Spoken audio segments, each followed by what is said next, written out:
Sow a thought and reap an act. Sow an act and you reap a habit. Sow a habit and you reap character. Sow character and you will reap destiny. I love that because there's a special,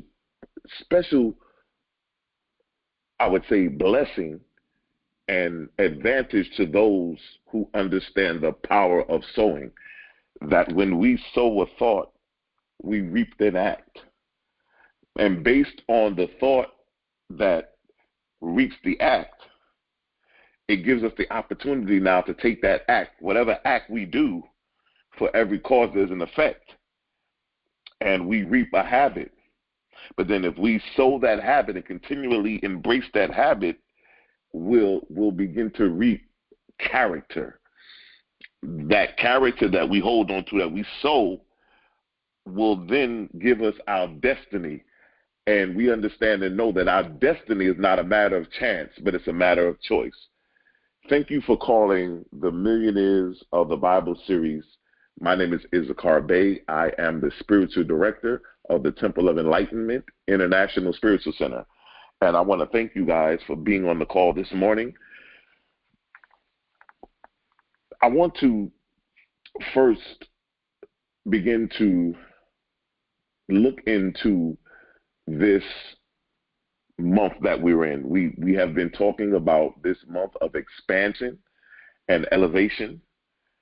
We've been talking about how to expand our consciousness, how to go to the next level. I don't know who needs to hear this, but whoever's on this call, if you want to go to a higher level in life, a new dimension, if you want an upgrade, somebody say upgrade. If you want an upgrade in your life, understand that you must first have an upgrade in consciousness. And I just believe that we are in this month of expansion, of expanding our territory, expanding our finances, expanding every aspect of our lives, and beginning to elevate as we move and operate in the millionaire consciousness, and we move from where we are to the place that we need to go. I'm just excited about our future. I always say this, and I believe this all the time wholeheartedly, that the days ahead of us are much more greater than the days behind us. And so as we embark on this new journey that we are on in our millionaire consciousness, we're in a great time right now. I'm really excited. We're in the summertime right now. Everybody's enjoying themselves. Those of you who are on vacation or getting a little self-time right now, it's definitely a good time to get out. You know, last year this time we were all locked in because of the pandemic, but now people are getting out and so forth. And so it is of great certain that you guys get out and that you guys begin to enjoy yourselves and have fun. Life is to be enjoyed. Life is to have fun. And we understand and we know and believe that. And so in our millionaire journey, we are moving and elevating in our millionaires journey. As we get ready to embark on this new chapter today, I want you to inhale everything that's good. Inhale that millionaire consciousness. Inhale that abundance, that prosperity, health, wealth. Inhale abundance. And then I want you to hold it, and then I want you to exhale. Exhale all that has no purpose and no benefit to you. Release it and let it go. You know, they often say that where we're going, we can't take everybody with us. And that's so true, because not everybody has the millionaire consciousness. Not everybody is walking around with the consciousness of a millionaire. And so we have to be able to really move and operate in a way that we're able to excel and move up to this plateau, the next plateau that we are. Listen, Your life is a journey, right? And what that means is that throughout your journey, you're going to have great accomplishments. You're going to have some highs, some lows. You may have some difficult situations. You may have some problems. You may have all kind of things that happen. But these things are all part of the journey. We never get to the top. We never get to the end because we're constantly growing and we're constantly evolving. You know, if we could put a pencil and write the date down today, next year this time, where will you be next year this time? You should be much more wiser. You should be much more elevated in consciousness, and you should be much more further along than you are now, because we are elevating, we are evolving. What we need in 2021 is going to be totally different than what we need in 2022. And I just want us to be able to always realize our ability to connect to source and be able to stay connected to the divine within us. For if we understand and stay connected to the God in us, then there's nothing that we cannot have, be, or do according to our heart's desires. Today, we're going to be looking at Chapter 7. We're on Chapter 7 in the book, page 167. We're in the Millionaire of Joshua, the orange book, and the gold star. We will be finishing this book on August the 1st, and then starting August the 8th, we'll be starting the Millionaires of the Bible series of Nazareth. It's a yellow book with a gold star. So if you want to go ahead and get that book, we will be doing that. So just to give you guys a heads up how it's going to work, once we move to the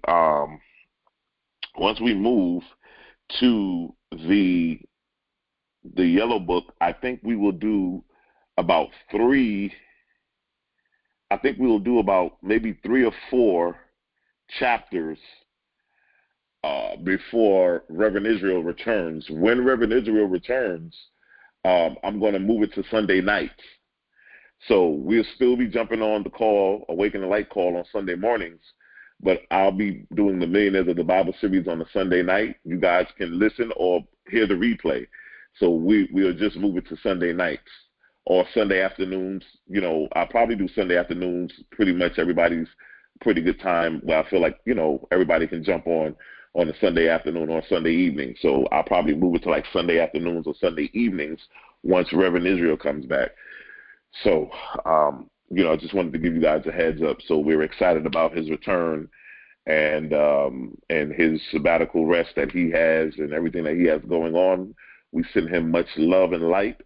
Also, those of you on this call, those of you who are going through any health challenges, we speak health, divine health into existence. We speak it that you will be healed from the top of your body to the soles of your feet, that all kind of any kind of infirmities or illnesses will be removed from your consciousness. And as is removed from consciousness, it can therefore be removed from your physical body. We speak it into existence, and so it is. We are now entering into Chapter 7, which is the prospering power of mistakes. You know, before we get into that, I'd just like to say that, you know, I'm one to always believe that everything happens for a reason. There's no mistakes. There's no accidents in life. And sometimes, you know, I've always believed that the path that we try to avoid in life is the path that we ended up running into anyway. The very thing that you are running away from is the very thing that you're going to run into. For you cannot run away from yourself. And in this world, all you will meet is you. You will only meet you in this world. Everybody in your world is an extension of you. So you can never run away from anything because you can't run away from yourself. And so that's what happens when we get ready to move into this chapter. This is a great chapter. It is my intention that we get some powerful teaching lessons out of this and that we are really able to come into this and really dissect it and really apply it to our lives. It's very important that we take these lessons and apply them. Many of us have situations and circumstances that we're dealing with. There are a lot of entrepreneurs on this call, a lot of people who have their own businesses, a lot of people who are moving from the 9 to 5 into full-time entrepreneurship. Those of us that are already in entrepreneurship, and we want to apply these concepts, these precepts, these truths, these golden nuggets that we're learning every Sunday, so that we can enhance our lives and that we can also expand our consciousness. Our business won't grow until our consciousness grows. Nothing happens in the physical world without it first happening in consciousness, in the intangible realm. And if it does happen in the physical realm and it does not happen in the spiritual realm, it's only temporary. Before when you snap your fingers or blink your eyes, it will be gone. Why? Because you didn't have it the right way.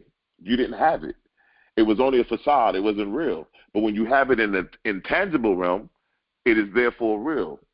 That's why I did a talk, a call a few Wednesdays ago, and we were talking about laying your treasure not on earth.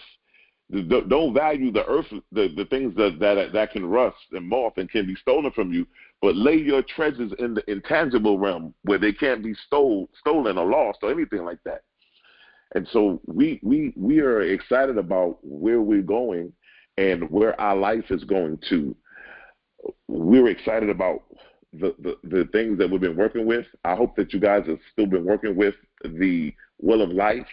If you haven't worked with the Will of Life, you can go into the YouTube channel on the replay, and you can listen to the call I did called Define and Declare Your Destiny. And in that, I have the call notes there. And in the call notes, I have added it's one of the pages is the Will of Life. And I explained to you how to use it, but it's very powerful. A lot of people have been telling me that they're working with it, and it really gives you a reality check on where you are in your life. It gives you the reality check. And once we have the reality check, we can now move into a place where we can say, listen, I need to get the work done. Nobody's going to do this but me. I got to do the work. And once you come to the realization that you have to do the work and that you are the one that's going to be in control of your life, you'll be able to navigate and get to the place where you need to be. And so we're excited about that. We're now in chapter 7, the prospering power of mistakes, right? So here we are. Joshua's on his voyage, his journey to take possession of the promised land. And as he gets ready to take control of the promised land, the next town that he's going to take is a town called Gibeon, right? Now, they had just taken over Ai, as we just read in the last chapter, and now they're going to Gibeon, right? The people of Gibeon were frightened. They were frightened because they had heard about Joshua and his camp. And what they did was they said, listen, we know that Joshua and his camp are coming to take us over. So because we know they're coming, and we heard the rumors about how they're able to knock walls down with no sound, without doing anything, without any kind of guns and weapons. They were able to knock walls down. They were doing it quietly. They were able to do so many different things. So now they are aware that Joshua and his camp are coming to take over Gibeon. So what they did was they said, well, you know what? Let's see if we can get 1, 2, maybe 3 steps ahead of him, so that when they do come, we will be well prepared and be able to flip this situation in our favor. So what the Gibeonites did was that they dressed themselves in muddy old clothes and worn sandals, right? They made themselves look like, a hungry group of people, like they were raggedy, like they were homeless. They walked around, basically looking like homeless people who needed help. So this was the persona that they put themselves in. Joshua saw this, and he felt very sorry for them, and said, "Listen, we're going to make a treaty with them, the people of Gibeon, and in that treaty, Joshua had agreed that these people would never be killed. But then, after making the treaty with them, Joshua came to an enlightenment. He became enlightened, and he realized that he made a mistake. He realized that they were actually lying to him, putting on a facade of who they were. These were not homeless people who needed help. These were, in fact, the Gibeonites who were trying to put on this facade. And so Joshua felt very bad at that moment, because here he's saying, wait, what have I done? I got myself caught into a situation where I want to say, he'd allowed himself to be taken in by the physical appearance of man. How many of us have ever been caught up in the physical appearance of things, how things look, right? How does things feel? How does it look? How does it taste? We've been caught up in the physical of it, not knowing that it could actually be a facade. They often say that you have to be careful about what you see, because what you see is not always what it is. Everything that tastes good is not good. Everything that looks good is not good, right? So we have to be very careful of how we are able, as millionaires, we're going to be operating and moving in this consciousness. We have to be able not to allow ourselves to be controlled or to be overthrown by physical appearances. We have to learn how to, as the Bible says, try the spirit by the spirit, which means, have you ever been in a situation where you were talking to somebody and everybody loved this person? Everybody was like, this person is the way to go. They're A1, they're good, they're this. And then something in your spirit said, no, hold on, you know what? Not this person. Don't deal with them. Don't do this. Walk away. Everybody looked at you like you were crazy, right? Because you were able to try the spirit by the spirit. Your intuition, your divine source, the divine mind in you, God within you told you, no, don't do it. And you listened to it, and guess what happened? It came back to you that person was not who everybody thought they were, but you were connected with divine source. And so you were able to not allow yourself to get caught up in any situation. I look at the situation with Bernie Madoff. Bernie Madoff was this big-time investment guru who was taking a lot of celebrities' money and investing for them, only to find out that it was a Ponzi scheme, that he was borrowing money from everybody and running this Ponzi scheme where he was the only one that really became rich, and he was basically taking everybody's money. And we know the story of how everything unfolded. He got caught. He ended up going to jail. He just recently passed away. And so, the facade of somebody who's this big, wealthy tycoon, billionaire, somebody who's putting on this facade, only to find out later that he wasn't who he appeared to be. But what I want you to know is that you don't have to be afraid of making mistakes, because I don't think that we should call them mistakes. We should call them experiences. Experiences is the name everybody gives their mistakes. You live and you learn. Experience. They say, experience is the name that everyone must begin to call their mistakes. It's no longer a mistake. But what it is my experience. A mistake could be a misunderstanding, something to take wrongly, to estimate incorrectly, an interpretation that was false. And so what happens is, we're going to see now what happens with Joshua. How was he able to get into this situation? How was he able to move and operate out of it? Now, let me tell you this. So far, we started in chapter 1. We're now in chapter 7. One of the things that really stood out to me, and while I was studying this chapter before today, was the level of courage that Joshua has. I think that courage is one of the most powerful weapons that man has, because this is a man that came out of bondage, out of slavery, went into the wilderness. In the wilderness, he began to study the mental laws of action from Moses, learned under Moses, went from Moses. As Moses passed away, Moses wasn't the one chosen to take them to the promised land, but he tapped Joshua on the shoulder and said, "You'll be the one to lead them into there. I'm going to take you to the place and show it to you. I'm going to show you where it's at, but I won't get there with you." But Joshua was the one that was tapped to operate and move in and take the promised land, right?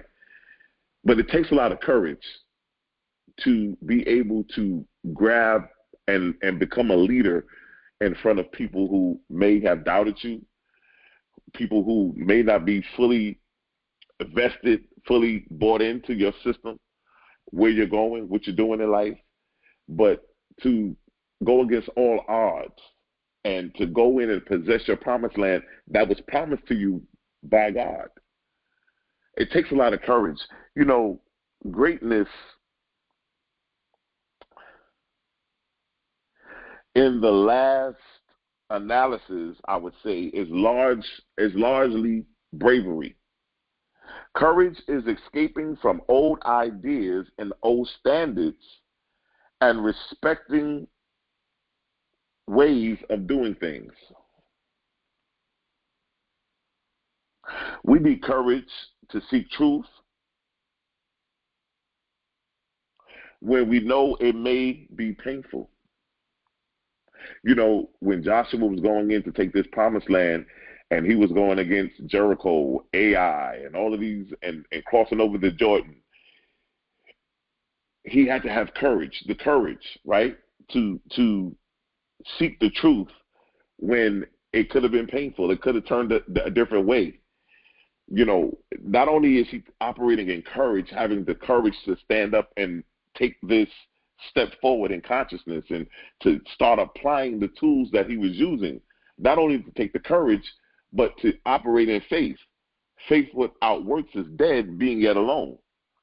We also need courage to change when it's easier to remain comfortable, right?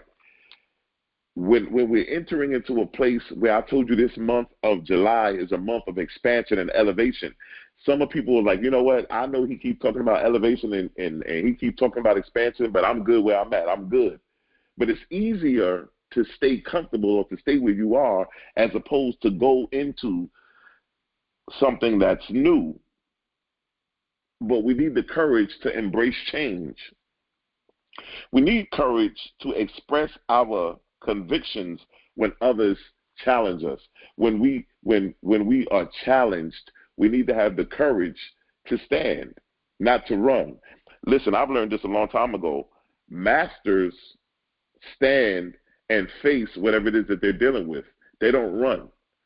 When you become a master, that's why we talk about mastering the mind. When you become a master, you no longer run from issues, but you stand and face those issues at all costs.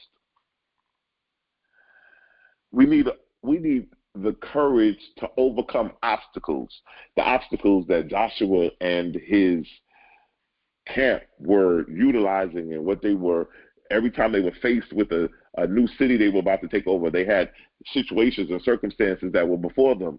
But he had the courage to say, listen, we're going to overcome these obstacles, and we're going to make progress come in a way. And what that means is, listen, where there is no way, you make a way. Make a way out of no way. And it takes courage to do that. Another courage that I love, and this is really gets me about applying the techniques that Joshua is teaching us is that we need to have the courage to learn to grow when we are at a weak point in our lives or when we are displaying our weaknesses. So, you have to imagine that Joshua is not perfect.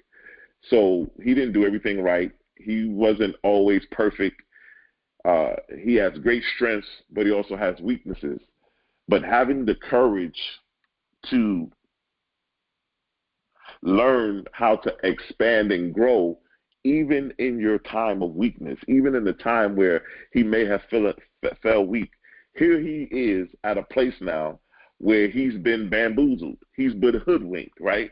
Because he believed that these people were homeless. He believed that they were, barely could make it, hanging on by the last thread, only to come to find out that these are the actual people from the city that they were getting ready to go in and take over. And so at this point, he feels like, oh man, I've got caught in a weakness now because I was able to allow myself to be bamboozled or hoodwinked by the physical appearance of something. And based on that physical appearance, I allowed that situation to hinder me now. So now he's in a situation where we're looking at, and we're going to see how this unfolds, is, oh man, I made a mistake. This can cost us everything at this moment. Joshua also has the courage to take the high road, right? Which means that to take the high road means to do the right thing, even when nobody else does the right thing, even when nobody else is looking, to always do the right thing, because I've always believed that whatsoever man soweth, that shall he also reap. When you put out goodness, goodness has to come back to you. It has to come back to you. When you put out honesty, honesty has to come back to you. When you put out truth, truth will come back to you. And so I just believe that courage, having the courage to take the high road, to say, you know what, I'm going to do the right thing in this situation, because I know that by doing the right thing, right opportunity, right circumstances will come into effect. Because we understand the circulation. What I do will circulate right back to me. So we have to be careful of how we operate. And then we have to have the courage of being a target. Joshua had the courage of being a leader. And a leader is a target, He's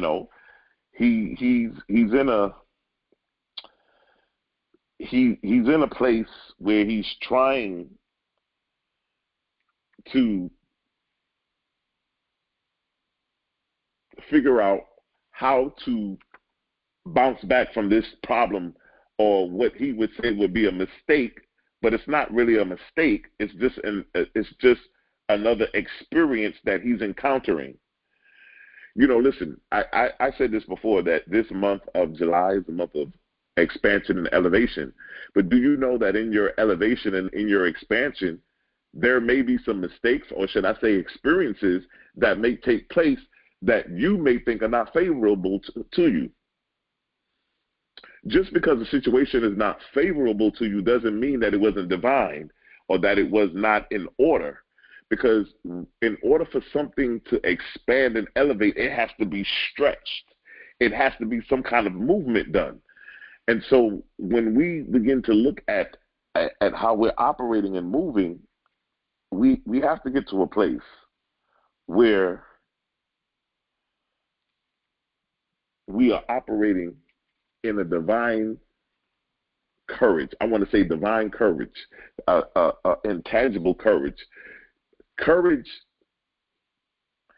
is something that can't be seen, right? But what we do identify with is the effects of courage. So, for instance, I believe this: one man with courage is a majority. Fortune, or I even talked about this on Wednesday's call, we talked about prosperity is the way. Money befriends the bold, the one who has courage.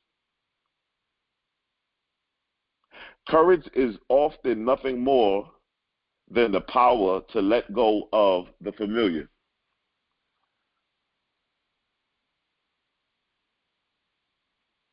when you begin to understand that courage is resistant to fear, it's the mastery of fear, not the absence of fear.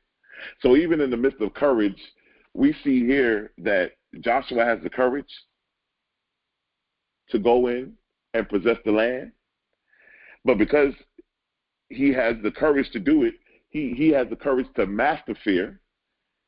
He has the courage to resist fear. But guess what? He could never take away. He's not going to be able to take fear away. So in the midst of that fear being there, that courage gives him the ability to overpower the fear. So Joshua now realizes that he made a mistake. He realized that he had been deceived.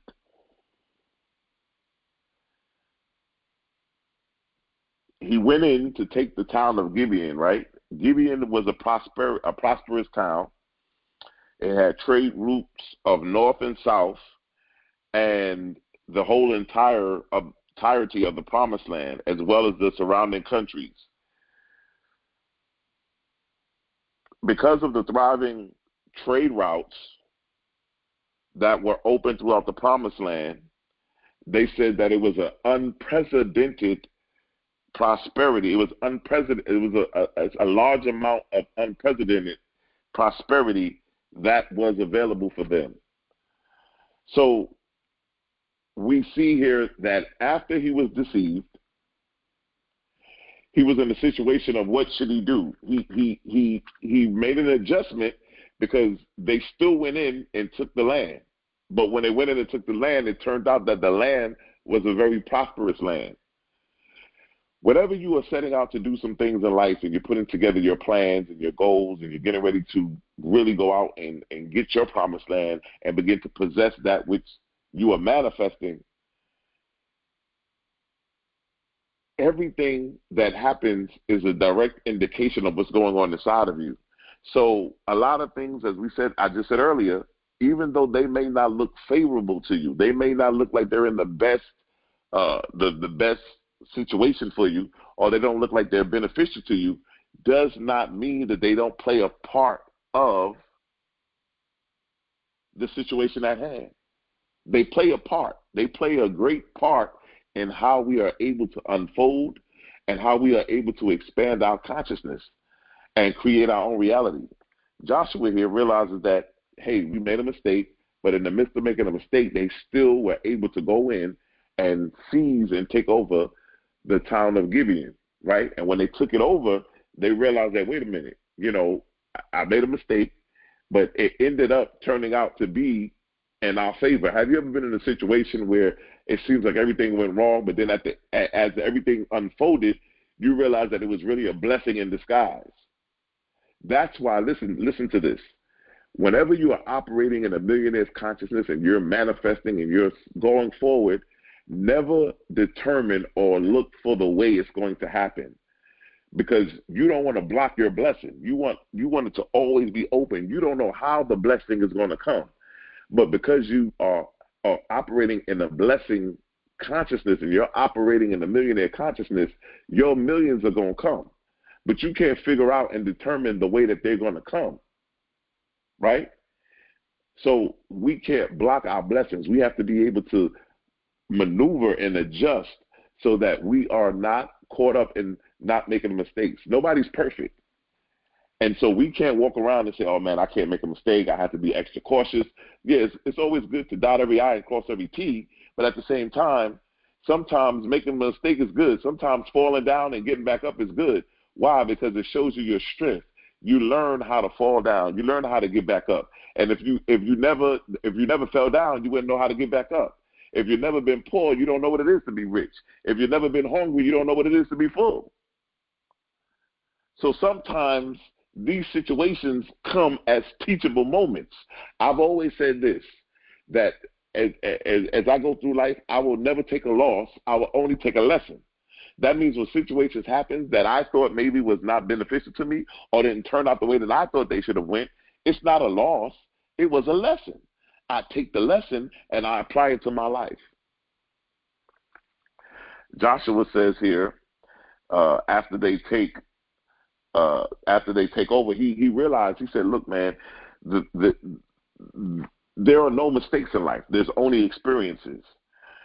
And once we have an understanding that what we label our mistakes are not mistakes, there are experiences. There's no accidents in life. Listen, we choose our joys and sorrows long before we experience them. Let me say that again. We choose our joys and sorrows long before we experience them. How? Because we choose them in consciousness.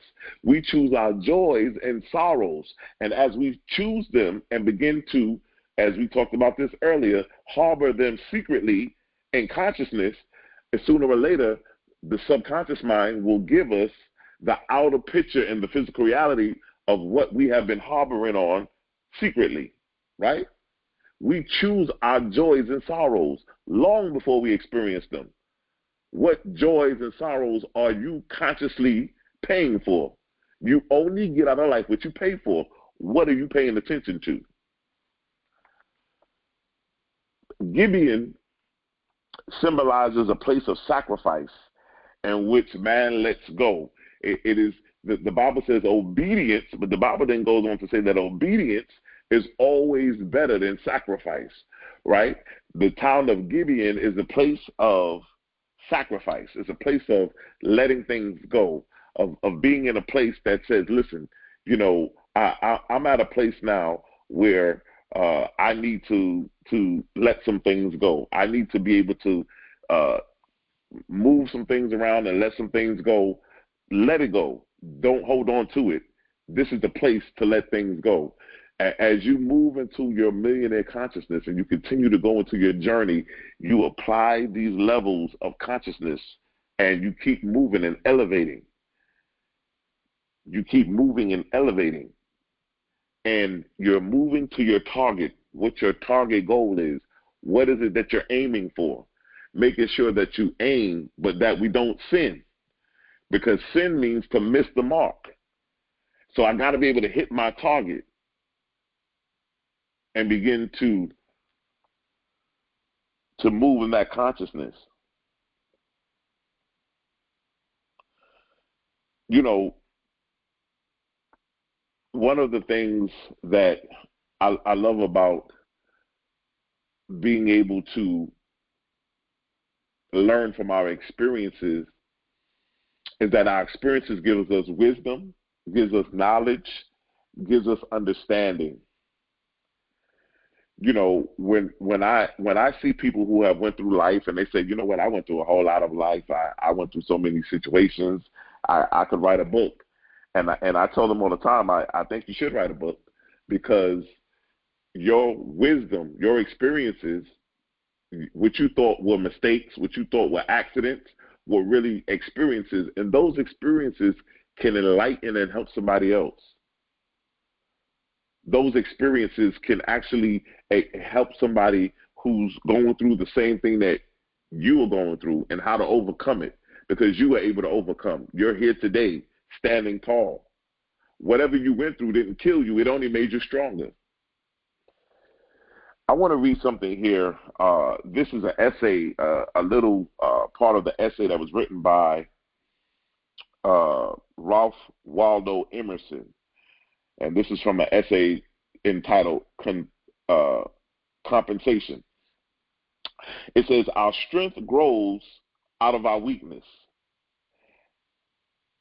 Every evil to which we do not succumb is a benefactor. If I lose any good, I gain some other. No man ever had a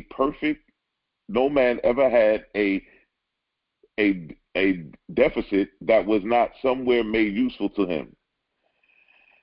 Things refuse to be mismanaged for long.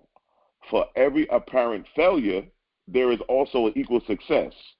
A perfect equity adjusts its balance in all parts of life. The world looks like multiplication tables, which in turn is how well balances itself. To realize that there are no mistakes, only experiences, brings us into a place where we can restore all things to divine order.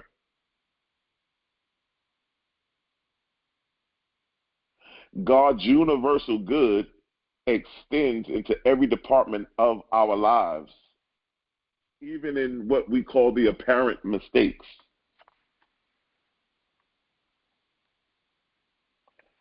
I want you to listen to this affirmation. As a beloved child of God, I am not meant to be a servant of trouble, adversity, or sorrow. I am meant to be a master of all the good that life has to offer. Mastery, dominion, and authority are my divine heritage. So I now claim that peace, love, and abundance that are mine by divine right. Strife added to strife only produces super strife. How much better is it to say, I cannot recapture the past, but I have this hour and all the hours ahead. Through them, divine restoration is now taking place. Yes, my good is being divinely restored to me now. This experience has come to teach me something good I need to know. So I accept the good from it and all else fades away. You know, when you're going through a situation and you feel like it's very difficult, you feel like, why has this happened to me? You feel like your whole world is caving in, or you feel like your world is about to be over because of this drastic situation. Another thing that I always tell people, you know, you can never deal with a problem at the same level that it has come to you. That's why you want to raise your level of elevation and go higher, because a lot of times we have the ability to make problems bigger than what they are, because we're looking at them from the physical realm, and so they look much more bigger. We connect what we see, what we feel, just the whole anatomy of the problem. We really blow it up and make it bigger than what it is. And what happens is, what you need to start declaring is, anytime you're in a situation or you think you've made a mistake or you think you've made a wrong indication, you've been misunderstood, you've identified something incorrectly, and you feel like you're in that place, you just need to repeat this. This experience has come to teach me something good. I need something good that I need to know, so I accept the good from it, and all else fades away. We need to learn how to start taking the good out of everything. This whole situation with Joshua, as he was tricked, he was deceived, they began to deceive him, but even in the deception, he was able to get the good out of it. Why? Because he was able to still go in and take over the land and still get the situation out of it. You know, many of us are in relationships, whether it's on our job, with our coworkers, or people that we know in our families, or neighbors, or just friends. Whatever situation you're in, learn how to take the good out of everything. Learn how to see good out of everything. You know, I don't know about anybody else on this call, but have you ever been in a situation where you've always been around somebody and it seems like no matter what they do or what they say, it's always negative? If you say, oh, that's a nice shirt, they always have something negative to say. If you say, oh, that's a nice car, they always have a negative connotation about it. You know, you never want to be around people who are always negative, who always see the negative things or the wrong things about a situation. But learn how to see the good in every situation. Why? Because when you see good, you get good. Good comes out of that. What you see is what you get. And so learn how to see the good out of every situation. This is a great lesson to learn today, because Joshua now is learning how to see the good in every situation. Yes, I made a mistake. Yes, I was deceived. Yes, they lied. Yes, they tried to trick me. But through it all, I learned how to see and get the good out of the situation anyway. No matter what has gone wrong, what has gone astray, what has not gone according to plan, learn how to see the good out of every situation. They talk about here one of the great philosophers of our time, Plato. He speaks of two kinds of blindness that affect mankind: the blindness of going from light into darkness, and the blindness of coming from darkness into light. Now, you know what? That's true all by itself. Anybody in who's ever been asleep, you've been in darkness so long that when somebody turns on the light, you have to cover your eyes and say, hey, man, turn off the light, because, too much light can blind you, right? So he talks here about going from light into darkness. But, if you've ever been in light too long, if you've ever been in the light too long and then you automatically just go straight into darkness, it can also blind you, because now even in darkness, your eyes have to now start to adjust to not being in light anymore. And so the adjustment takes the time to take place. And same thing with the darkness coming into the light or the light going into darkness, there has to be an adjustment period. And with that adjustment period going in, you can experience a form of blindness. He says the problem that occurs when our good is being born is that of coming from darkness into light, the light that our soul demands. Some people get pleasure out of blaming themselves, condemning themselves, censoring themselves, or saying they have made mistakes. Such people tend to use mistakes as an emotional crutch.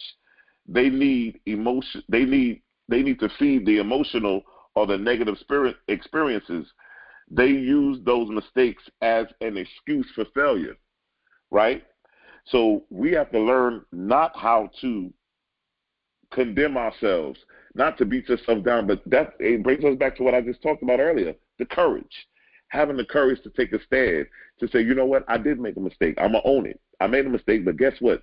Regardless of the mistake that was made, I'm still going to take the good out of it. I'm still going to keep moving and going forward in consciousness. I'm still going to make the adjustment and keep going to what my plan is, whatever I'm manifesting, whatever it is that I'm going to be bringing into fruition. I'm still going to be operating in my millionaire consciousness. I'm still going to operate in that courage. I'm going to use my courage to take a stand. I'm not going to blame myself. I'm not going to allow myself to make my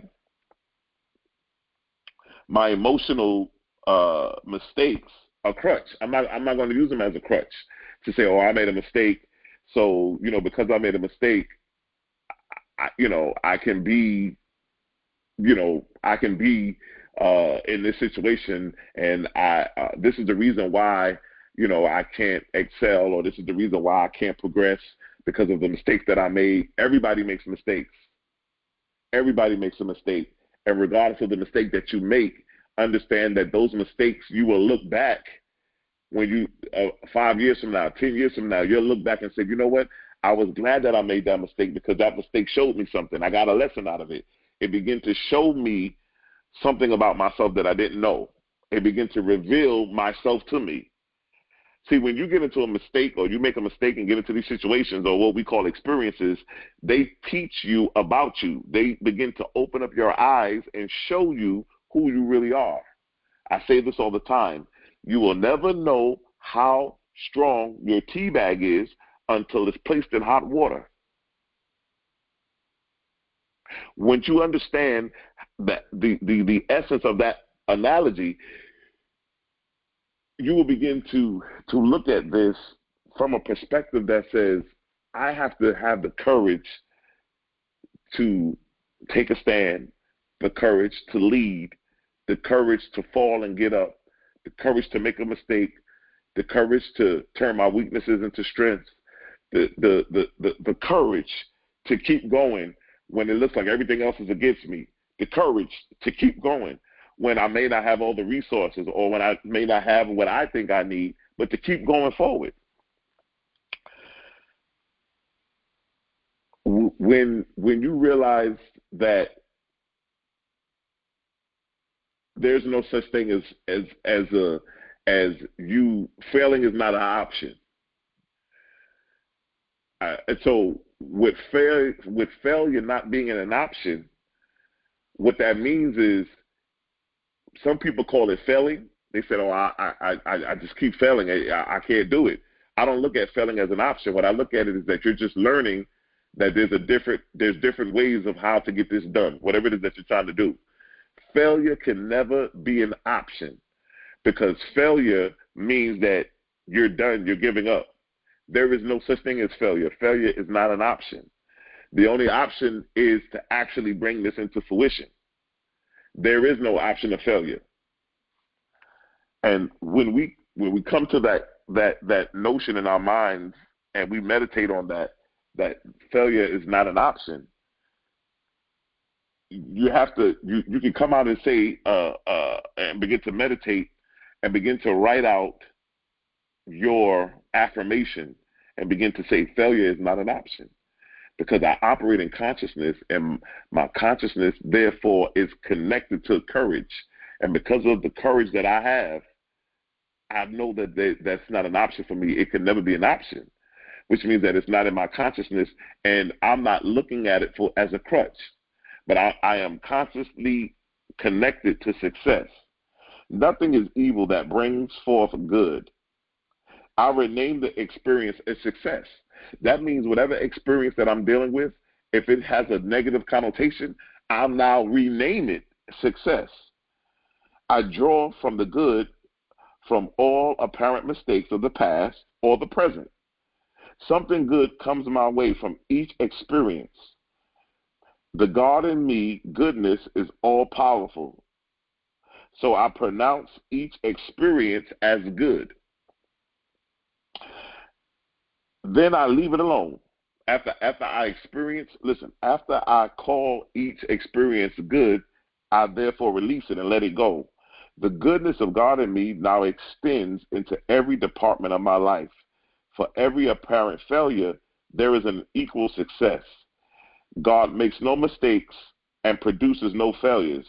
I am a complete success because of the God in me. A complete success. There is no failure. There is no mistakes.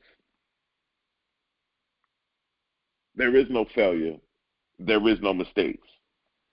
And as you get ready to move into this week, I want you to meditate on that. No mistakes, no failures. When you operate at a level of courage, where you're moving in great courage, they say that success is never final, failure is never fatal.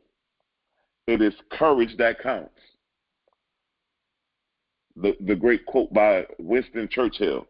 It says, success is never final, failure is never fatal, it's courage that counts. I think that where Joshua is now, as we're in this 7th chapter, he's at a place now where he's really operating at the great level of courage. The courage to admit that he made a mistake, the humility, the embarrassment that he probably went through. But even in the midst of that, as a leader, he was still able to take the stand, to step into courage and begin to encourage himself and say, listen, I'm going to go ahead and make this happen. I'm going to pull the good out of this. I'm going to get the good out of this, right? He who loses wealth loses much. He who loses friends loses more. But he who loses his courage loses all. I'll say that again. He who loses wealth loses much. He who loses friends loses more. But he who loses his courage loses all. Courage is everything. The courage. You know, I like to thank a lot of you for encouraging me to do the call. You know, me and Reverend Israel had talked, and he was telling me that, you know, should I do the call, or he was telling me he was going on a sabbatical and what I needed to do. And I was at a place in consciousness of, should I do it? You know, I had to find within me the courage to do the calls. Didn't matter if one person was on the call, 2 people was on the call, or nobody was on the call. I still had the courage to keep doing the calls and to make sure that I stayed consistent, because not allowing myself to get caught into the emotional that, hey, nobody's listening on the calls, nobody wants to hear this, Nobody wants to hear the Millionaires of the Bible teachings. Nobody wants to hear this. But no, I had to take the courage to say, regardless of who's on the call or who's not on the call, I have to keep going. Why? Because I'm using my courage to help me to bring these teachings and these calls out into the public so that people of like-mindedness can connect and begin to use these truths and apply them to their lives. Why? Everything that we're speaking in these classes is not telling you anything new. From chapter 1 to today, chapter 7, we have learned nothing new. There's nothing new under the sun. What we're doing is bringing back to remembrance the very things that have already been implanted in us. Everything that we've been discussing thus far is nothing new. It may sound new to you. It may look new to you. But what we're doing in reality is bringing it back into remembrance. We're helping you to remember in your conscious mind that it was already there. Everything you need is already in you, has already been inputted in you. And as you begin to move and elevate and expand, you now go into a place now where you are now learning how to walk and elevate in with courage, having the courage to live, having the courage to move and elevate. You know, last year in the pandemic, you know, it was the craziest thing. We have never experienced that. We've never seen anything like that. But people begin to learn how to adjust and maneuver. They had to have the courage to say, regardless of the pandemic, I'm still going to live. I'm still going to operate. I'm still going to begin to still operate in prosperity and still walk in my millionaire's consciousness. People begin to start working in investments. I see so many people operating and moving into started investing in stocks and Bitcoin and Dogecoin and cryptocurrency and all of these different diameters of investing, right? We begin to see so many different things, but it takes courage. It takes courage to invest. It takes courage to learn about digital businesses. It takes courage to move from brick and mortar to click and order. It takes courage. And so when we are in this place now where we're moving in courage, you know, if I had to rename this chapter today, even though he's talking about a mistake, I would name it the prosperity power of courage. Because when a person makes a mistake or what we call life's experience, it takes courage to overcome. It takes courage to see and get the good out of it. So I'm excited about where we're going. I'm excited about our future.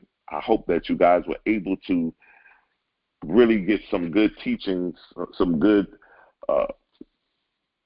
truths and nuggets that you can use as we apply them in our lives. You know, many of us have been taught that knowledge is power, and knowledge is not power. It's applied knowledge that's power. You have to apply it. You have to be able to apply these truths, these lessons, and apply them to your life. Once you apply them to your life, then and only then can you have, or what we consider to see the results or the ramifications of power by applying these truths, understanding by, and guess what? Most of us need courage to apply these things to our lives. You get off the call today, it's Sunday. Some of us may go back to sleep. Some of us may be up, start cooking breakfast or whatever it is that we're going to do. And you may look in later tonight and say, you know what, I want to re-listen to that call again, or I really want to start operating and applying these truths that we're learning. It takes courage to do that. Why? Because you can be having so many obstacles and things that you feel, or challenges that you feel are going against you, that you could say, well, you know what, because of all these challenges and these obstacles, it must be a sign for me to don't do it. No, that's not the sign. The sign is for you to operate in courage and to go forth anyway, regardless of what challenges or what you perceive to be a challenge or something of difficulty. just continue to operate with your courage and go forth anyway. Continue to go forth with the business. Continue to go forth with the plan. Continue to send it and go forth with everything that you're going through. And once we move and operate in that, this is a great tool that needs to be had as becoming a millionaire. You know, I tell this all the time. The people who don't have the millionaire consciousness, they dress and want you to think that they're millionaires. Why, when the people who really do have the millionaire consciousness, they don't dress and look like what we would consider to be a millionaire. And so we talk about this all the time. A billionaire could walk right next to you in the street and you wouldn't even know who he was. Why? Because in our society today, a billionaire or a millionaire has to look a certain way. He has to drive a certain car. You know, they talk about how Warren Buffett still lives in the same house that he had all them years, and he drives a regular car and all of those things. But there's so many other things that he has. You know, he doesn't have to wear designer suits. He doesn't have to wear $5,000 suits and have to drive a Rolls Royce. He doesn't have to do any of that to prove that he has the money. He has the money in consciousness and in his physical reality. So the game of life is being able to operate from the inside out, not the outside in. And so I want to commend you guys on this month of July as we continue to move in our expansion and our elevation. I want to thank you for tuning in on this Sunday. This is a powerful, powerful time in this month of July. The month of August will move us into the month of launch.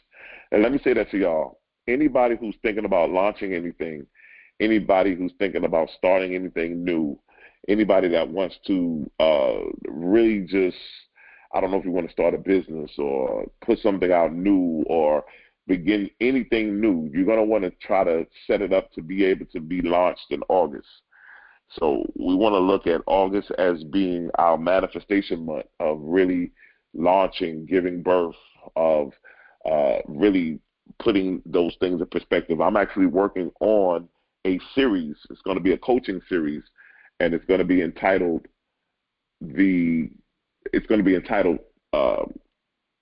Taking Your Part-Time Dream and Making It a Full-Time Reality. And so a lot of us have goals and dreams, and we don't do anything with them. And we feel like, oh, because I'm older, I don't have the education, I don't have the money, I don't have the resources. So what we're going to do is show you how to take that dream that may be a part-time dream. It's something that you think about every now and then.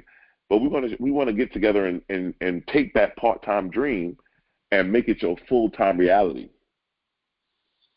So now the dream that you had in your mind that you were harboring secretly, you now have taken that dream and made it into your physical reality, and now that dream now takes care of you. Isn't that amazing? The very concept and idea that you were hovering, that you were controlling, that you were covering and nurturing intangibly, you now elevated it, and now you lifted it up. And it drawed all manifestations of it, and now what it does for you, and now it's taking care of you.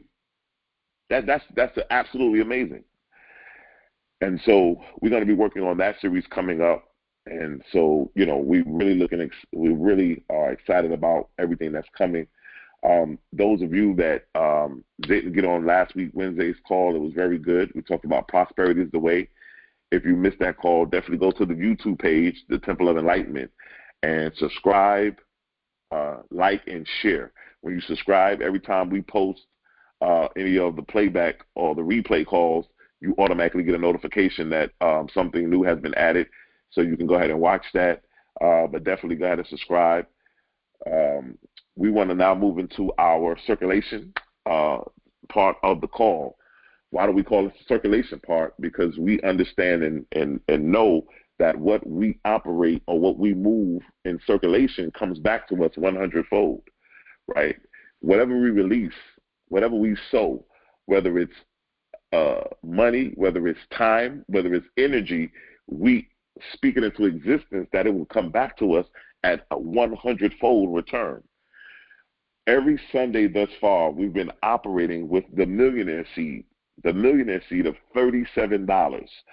The number 3, the number 7, 37. The number 3 is the number of self-expression, and the number 7 is the number of spirituality. It is the number of redefining, redeveloping, right? It is the number that coincides with us moving into a place where we are putting ourselves in a better position, right? When you add the 3 and the 7, you get the 10, which is 1.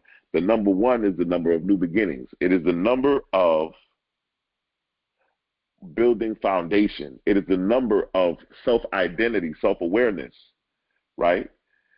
In order to become a master, we have to come into a great level of awareness and a great level of self-mastery, self-awareness, self-knowledge of knowing who you are, knowing why you are the way that you are. What I love about our world is we don't have to be like anybody else. We can be ourselves. Listen, be yourself. Everybody else is taken. We do not have to be a copy. We can be an original. Everybody is an original, no copies. When we understand and operate in being an original person, in our original consciousness, we understand that our gifts and our talents, the things that we are gifted to do, that we were born to do, we now take those things and serve humanity. Everybody on this call, listen to me. You have a gift and a talent that the world is waiting for you to share. The world is waiting for you to provide some kind of service. What service do you provide? There's nobody on this earth that's rich or successful or any millionaire that we can call that does not provide a service. What service do you provide? And when we operate in consciousness of becoming a millionaire, we come into a level of self-awareness to really get to understand who we are, why we are the way that we are. We got to be able to operate and move in that level of consciousness. So we're going to sow today the $37 millionaire seed, right? Those of you that are going to sow in the Temple of Enlightenment, this is good ground. Whatever you put in this ground, we speak it into existence that it will circulate back to you 100-fold return.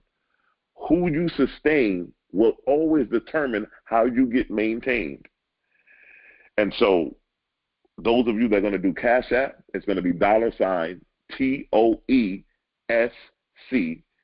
Again, that's $TOESC. Then we have PayPal, which is going to be Issachar Bey at gmail.com. That's ISSACHARBEY at gmail.com. Then we also have Zelle. Zelle is also going to be Issachar Bey at gmail.com. And then we have Venmo. Venmo is going to be at Issachar, ISSACHAR. It's going to be -Bey, BEY. So those are the 4 ways: Cash App, Zelle, PayPal, and Venmo. Those are the 4 ways that you can sow your seed into good ground today. We're speaking into existence that whatever you plant or sow into this ground will circulate back to you 100-fold return. And it will allow you to come into a deep level of consciousness in your expansion and elevation for this month of July. I want to thank all of you for being on this call. Enjoy the rest of your day. Enjoy the rest of this week. Let's have a wonderful, magnificent week. Let's let this week be the greatest week of our lives. And before we close, I'd like to say this one thing. Your destiny is not a matter of chance, but it's a matter of choice. Until I see you again, have a great day.